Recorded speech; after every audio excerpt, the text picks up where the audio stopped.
사도행전 2장 25절부터 다시 그를 가리켜 이르되 내가 항상 내 앞에 계신 주를 배웠으며 나로 요동하지 않게 하기 위하여 그가 내 우편에 계시도다. 그러므로 내 마음이 기뻐하였고 내 혀도 즐거워하였으며 육체도 희망에 거하리니 이는 내 영혼을 음부에 버리지 아니하시며 주의 거룩한 자로 썩음을 당하지 않게 하실 것이미로다. 아멘. 주의 날 17줄 보죠. 45문. 그리스도의 부활은 우리에게 어떻게 유익합니까? 첫째, 그리스도는 그의 부활로 죽음을 이기셨기에 그의 죽으심으로 얻으신 의에 우리로 참여할 수 있게 하셨습니다. 둘째, 그의 능력으로 말미암아 우리도 역시 새로운 생명으로 다시 살게 됩니다. 셋째, 그리스도의 부활은 우리의 영광스러운 부활의 확실한 보증입니다. 여기 보면 에, 그리스도의 에, 그리스도는 그의 부활로 얻으신 의라 이런 말이죠. 그의 부활로 얻으신 의에 우리로 참여한다. 첫째, 둘째도 우리도 역시 다시 살게 된다. 셋째, 우리의 부활의 확실한 보증이다. 이런 표현이죠. 십자가 없이는 아무것도 아닙니다. 십자가 없이는 우리는 어, 우리의 몸값을 위해 쏟은 피도 없게 될 것이고 십자가 없이는 예수님은 저주를 받지 예, 않은 것이 되고 십자가 없으면 우리는 축복도 없는 거죠. 그래서 이 십자가가 오늘날에는 목걸이에도 건물에도 성경 표지에도 이렇게 상징으로 달고 다니는 거죠. 그러나 중요한 것은 예수님의 십자가는 영원히 예수님이 그 위에 매달려 있는 게 아니에요. 예수님이 죽으시고 장사된 것 확실해요. 무덤에 남지 않았어요. 무덤은 텅 비어 있었어요. 십자가 위에는 예수님의 시신이 더 이상 그곳에 매달려 있지 않습니다. 그분은 살아나셨습니다. 이런 사실에 대해서 우리는 가볍게 이거를 가볍게 본다거나 어, 그것을 가벼운 것으로 여기서는 안 되는 거죠. 부활이 없다면 어떻게 될 것인가? 만약에 예수님의 부활이 없다면 우리의 모든 예배는 헛되고 시간 낭비가 되겠죠. 또 우리의 헌신도 헛되고 낭비가 될 것입니다. 우리의 경배도 마찬가지예요. 그래서 이러한 말은 어, 나의 어떤 의견이 아니고 개인의 의견이 아니고 이 고린도전서 1장에도 보면 바울이 그런 말씀을 하죠. 그리스도께서 다시 사심이 없다면 그리스도께서 다시 사심이 없다면 우리의 전파하는 것도 헛되고 너희의 믿음도 헛되다 그랬어요. 그래서 십자가가 없으면 구원이 없어요. 십자가가 없으면 절대로 소망이 없다. 또 부활이 없이는 구원이 없어요. 그래서 십자가 부활은 기독교의 거대한 두 봉우리와 같아요. 그리고 바울이 고린도전서 15장에 보면 그리스도께서 사시지 않았다면 그리스도가 다시 사심이 없었다면 너희는 여전히 죄악 중에 있을 것이다 그랬잖아요. 그런데 예수님은 다시 살아나셨어요. 그래서 우리는 예비하고 찬송하고 기도하는 거죠. 우리는 영원히 하나님께 함께할 그날을 준비하는 거죠.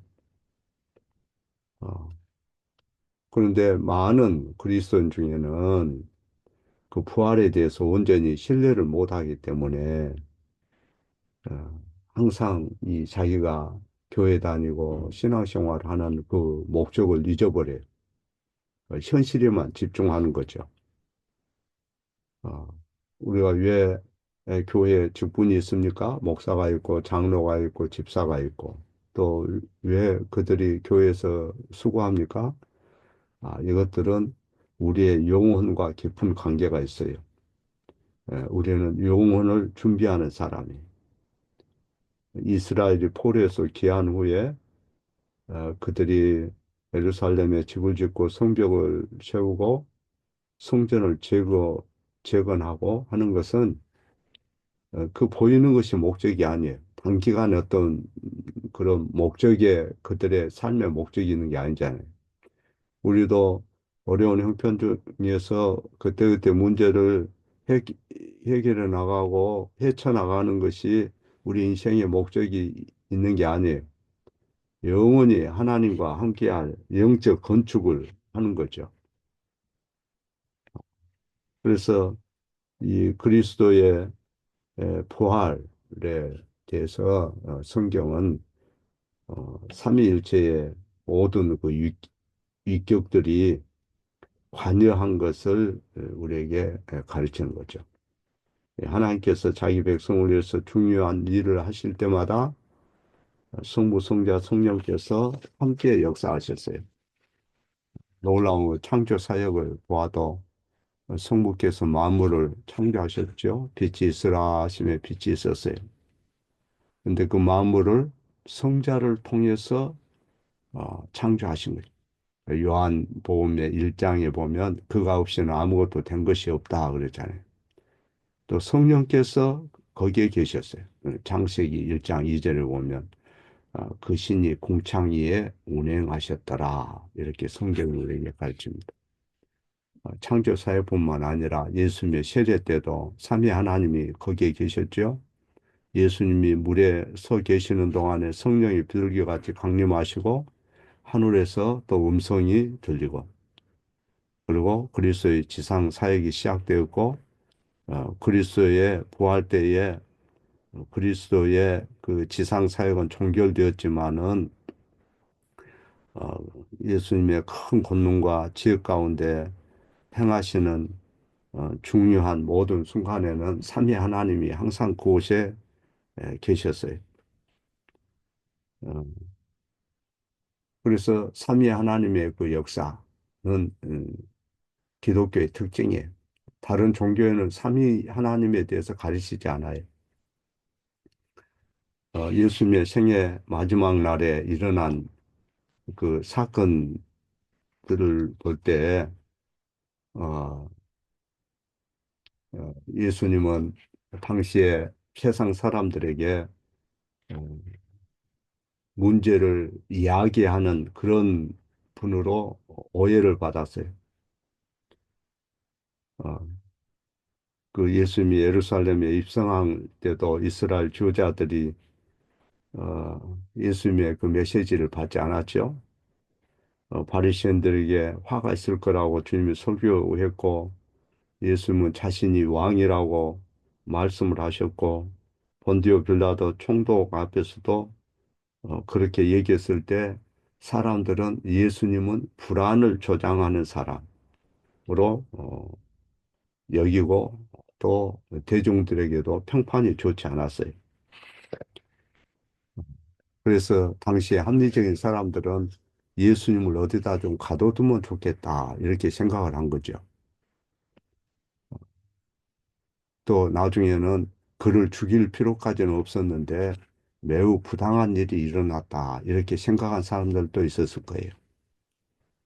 그리고 예수님에 대해서 참 불행하게 죽음을 당한 분으로 많은 사람들의 뇌리에 각인이 된 거죠. 또 어떤 사람들은 예수를 반란을 일으킨 사람으로 오해했을 거예요. 그 당시에 세상 그 역사책에 보면 많은 사람이 반란을 일으키도록 추종자를 예수님이 모은 것처럼 그런 기록한 기사도 있어요. 반란을 일으키다가 죽은 사람으로 묘사한 거죠. 어, 그 모든 생각, 사람들의 당시 에, 그 예수님에 대한 그런 주장은 예수님의 십자가에서 구원하는 하나님의 의도나 목표와는 거리가 먼 거예요. 그래서 십자가의 그 그 도에 대해서 그들을 예곡시킨 거죠. 그래서 많은 지도자들이, 당시의 종교 지도자들이, 어, 예수님의 부활은, 어, 그 실망한 제자들이, 십자가에 죽은 예수에 대하여 실망한 제자들이 꾸며낸 동화 같은 것이다. 이렇게 얘기를 했어요. 어, 빌모덤에 대한 얘기도 제자들이 에, 꾸며낸 것이다. 그건 제자들의 어떤 열망에 불과하다. 그런데 사도행전 2장에 보면 베드로가 그들의 잘못된 생각과 주장들을 확실하게 바로잡지요. 그래서 베드로가 이 오순절 날에 그리스도에 대한 에, 그런 설교를 할 기회를 얻어서 어, 당시에 있었던 성령의 임함이나 또 기적, 표적, 기사를 기사에 대해서 하나님께서 예수님을 통해서 행하셨다 이렇게 말해요. 그래서 예수님에게 일어난 모든 표적들, 기사들은 예수님을 통해서 하나님이 일으킨 것이다. 예수님은 하나님의 손에 있는 도구였다. 예수님이 죽으시던 장소, 죽으신 시간, 또 예수님이 십자가에 비참하게 죽는 것, 그리고 다시 살아난 것, 이것은 뭔가 제자들이 꾸며낸 얘기도 아니고, 뭔가 잘못된 것도 아니고, 문제가 있는 것도 아니고, 우연히 일어난 것도 아니고, 하나님의 정하신 뜻, 미리 아신 대로 하나님이 내어준 바 되었다. 이렇게 얘기해요. 그러니까 그 모든 것이 하나님의 꼼꼼한 주도 면밀한 계획이 있었다. 무슨 계획이냐? 우리를 영원히 살게 하기 위한 계획이다. 예수님의 죽으심 십자가에서 수치와 모욕과 조롱과 구타와 침뱉음과 이루 말로 표현할 수 없는 재판을 받음과 유죄 판결과 그 모든 것, 그 모든 수단, 모든 방법, 거기에는 분명한 하나님의 목적이 있었고 하나님의 정하신 뜻이 있다. 그 되어진 것은 하나님이 정해서 한 것이다. 하나님의 계획이었다. 처음부터 끝까지 예수님이 겪으신 것은 성육신부터 십자가의 부활과 십자가의 죽음과 부활의 모든 사건은 놀라운 하나님의 계획이었단다. 하나님의 정한 뜻이었단다. 어? 그것을 너희가 알아야 된다. 유대 사람들아, 장로들과 대제사장들이 거짓으로 너희를 선동한 것, 그거 믿으면 안 된다. 응? 그래서 그 종교 지도자들이 예수님의 제자들이 밤에 와서 시체를 훔쳐갔다고 그렇게 거짓 선전을 했잖아요. 예수님의 시신을 훔쳐갔지 부활이 일어난 게 아니야. 이렇게 거짓으로 여론을 폈어요. 그래서 오순절을 날 거짓말에 거기에 심취하고 속은 거짓말에 속은 그런 유대인들을 상대로 베드로가 설교할 때 얼마나 힘들었겠어요. 그래서 지도자들이 그를 인간의 이성에 그 고집이 세고 완악하고 하기 때문에 하나님의 비밀한 일들을 하나님이 알려주지 않은 거죠. 또 유대인들이 거기에 동화돼서 불신했을 때 베드로가 거기에 대해서 강력히 반발해요. 반격하는 거죠. 예수님이 죽으신 것은 하나님의 계획대로 죽으셨다. 하나님의 정한 뜻이었다. 하나님의 계획이 있었다. 그리고 하나님의 약속도 있지 않냐. 사도행전 2장 24절에 하나님이 그를 다시 살리사 사망의 고통을 부르셨으니 이는 그가 사망에게 매어 있을 수 없었습니다. 시편 16편에도 다윗이 그렇게 성령으로 어, 예언하지 않았냐. 어? 예수님은 예수님을 따르는 그 추종자들이 인위적으로 무슨 동화 같은 얘기 만든 게 아니다. 착각하지 말라. 하나님은 그를 죽으면서 일으켰단다. 시편 16편에도 예수님이 이 땅에 오기 전에 다윗이 천년 전에 어? 그 얘기하지 않냐. 이는 내 영혼을 음부에 버리지 않게 하시며 주의 거룩한 자로 썩지 않게 하실 것이라고 하지 않았느냐. 그것을 인용해서 베드로가 예수님 이 땅에 오시기 전 천년 전에 다윗의 글을 인용해서 설교를 하잖아요. 음? 하나님이 예수님을 가리켜서 음? 나로 요동치 않게 하기 위해서 주님이 나의 우편에 계신다 하는 그 다윗의 그 성령으로의 약속을 그대로 하나님이 지키신 거죠. 음. 그래서 베드로는 다윗이 어떻게 죽어서 묻혔으며 그 무덤이 바로 부근에 있다. 다윗은 의로운 왕이고 힘 있는 그런 왕이었지만 죽지 않으면 안 되는 그런 사람이었다. 그러나 다윗은 하나님의 부활에 대한 약속을 믿었다. 다윗은 부활을 보지 못했다. 그러나 성령으로 다윗이 미리 그리스도의 부활을 예언하지 않았냐. 음부의 버림이 되지 않고 육신이 썩음을 당치 아니하리라고 하지 않았냐. 음? 그리고 다윗은 그 무덤이 옆에 있지 않냐. 하나님이 이 예수를 그 약속한 대로 살리셨다. 우리 이 베드로를 중심으로 해서 요한과 모든 야고보와 이 사람들이 증인이다. 하나님이 살렸다. 부활을 통해서 성부 하나님은 그분이 의도하고 목적한 죄인들의 의를 이루었다. 그리스도께서 하나님의 진노의 잔을 마셨고 영원한 죽음의 형벌이 이제 해결됐다. 음? 그것을 사도행전 2장에서 베드로가 오순절 날에 설교한 거예요. 요리문답 45번에 보면 그의 부활로 그는 자신의 죽으심으로 얻으신 의로움에 우리가 참여케 하신다. 우리가 세 번 나와요. 그리스도께서 얻으신 완전한 의를 공유하게 하신다. 이게 에, 놀라운 복음의 가르침이에요.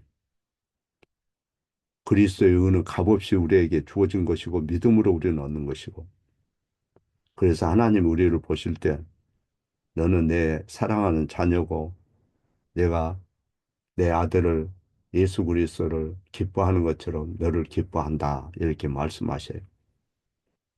그래서 이 부활의 사실이 우리에게 가르치는 것은 우리가 늘 듣는 이 설교 말씀이 믿을 만하고 확실하다는 것을 의미하는 거죠. 예수님이 부활했다는 그 사실은 여러분이 드리는 기도가 하나님 보좌로 직행할 수 있다는 것을 의미하는 거예요. 그리스도의 부활은 우리의 미래가 앞날이 확실하다. 새로운 희망이 있다. 우리는 그 목적을 향해서 산다는 것을 의미하는 거예요. 만일에 하나님께서 그 아들을 일으키지 않았다면, 부활이 없다면, 다시 사심이 없다면, 우리는 뭔가 속은 것이고, 흘린 것이고, 사람들이 만든 종교한 동화 같은 얘기를 듣고 잘못 사는 것이 되는 거예요. 그리스도를 믿는 사람이 가장 불쌍한 자가 되는 거예요. 부활이 없다면, 응? 부활이 없다면 뭔가 거짓에 홀린 것이 된다 이 말이에요. 그래서 부활에 대한 확신도 없이 거기에 대한 어떤 기대도 없이 하나님 말씀을 들으며 교회 나오는 게 얼마나 어렵고 힘들까요? 새벽에 일어나는 게 얼마나 어려울까요? 교회에서 무슨 회의를 할 때 얼마나 인간적인 생각으로 접근할까요? 어? 부활이 없다면 눈에 보이는 게 다지. 부활이 없는데 돈이 인생의 목적이고 그러면 절대 말씀이 씨앗이 옥토와 같은 곳에 심겨질 수가 없죠. 옥토가 아닌데 마음밭이 옥토가 아닌데 자갈밭이나 저 가시밭과 같은 길가와 같은 딱딱한 속에 그 씨앗이 들어가요? 변화가 없는 거죠. 그러면 변화가 안 되는 거죠. 부활에 대한 소망이 없고 희망이 없다면 그동안에 우리가 교회된 게 어떻게 되겠어요? 그동안 기도한 게 뭐가 되겠어요? 다 허공에다 그냥 혼자 소리친 거죠. 음? 부활이 없다면 일만 하다 죽는 거 아닙니까? 모든 것이, 어? 모든 것이 허무한 게 아닙니까? 어? 직장에서 열심히 고생하고, 가정에서 부모로서 뒤치다거리고 고생하고, 성도로서 교회에서 매일 와서 헌신하는 게 부활에 대한 희망과 확신이 없으면 뭐라고 그랬어? 아, 이게 뭐지? 그러지. 내가 왜 이렇게 하지? 어?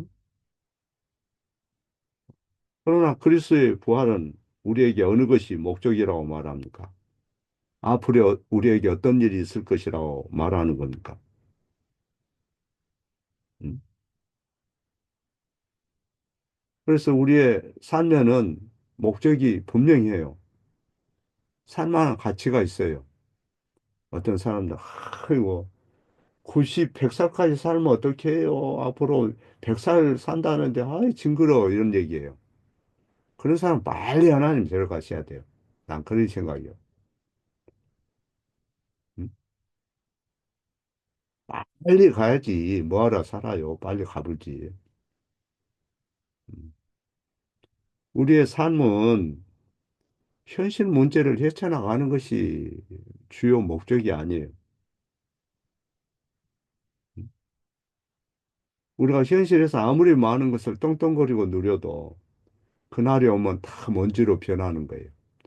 이 땅에 우리가 가진 지혜라든가 사랑이라든가 말씀에 대한 통찰력이라든가 모든 우리에게 주어진 가정이나 물질은 예, 슬픔의 눈물골짜기를 지날 때 목적지에 그곳까지 가는데 필요한 것들을 하나님께서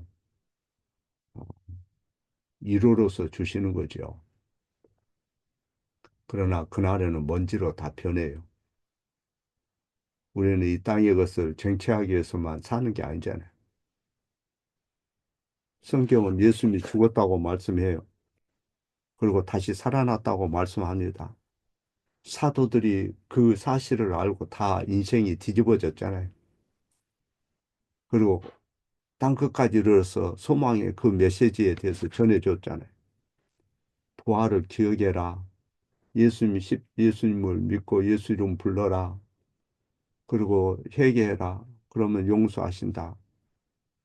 그리고 하나님의 보배로운 자녀로 하나님이 성령을 부어주시고 너희의 앞날은 확실하다.